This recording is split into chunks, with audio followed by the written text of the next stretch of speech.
I'm going to be honest here.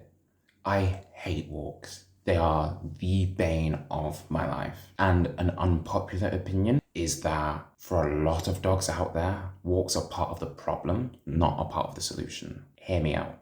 For my dog and a lot of over-the-top and reactive dogs, walks really serve no purpose. It's just a case of that dog going from point A to point B, and 9 times out of 10, that dog is overstimulated, stressed out, frustrated. And on these walks, the dog's not really relaxed. It's in a state of anticipation, a state of frustration because of all the dogs, the other people, sights, sounds, traffic, whatever it is that is triggering the dog just makes it 10 times harder for the dog to actually get fulfillment from said walk. This is why a lot of dogs come back home from walks so much more amped up than they were before they even left. No matter how long or how far you walk these dogs, it feels like every single time they come back, you haven't even scratched the surface. This is why I stopped unpurposeful walks altogether, and I started focusing on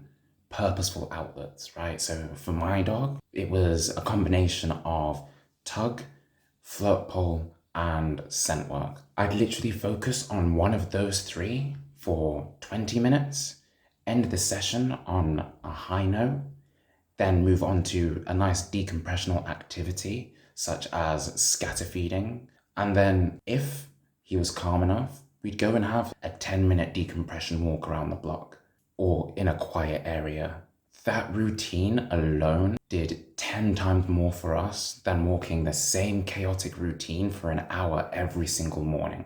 It allowed him to become more calmer, more regulated, and more engaged as well. But the biggest plus side of this was when we got home after these walks, he was actually able to sleep properly. And we all should know how important sleep is for our dogs. So if your walks are feeling chaotic and your dog is coming back home a lot more on edge, a lot more frustrated than when they left, then maybe it's time to cut out unpurposeful walks from your routine, even momentarily, and focus on purposeful outlets, something that's going to satisfy that drive, something that's going to help them release that frustration and that pent-up energy inside.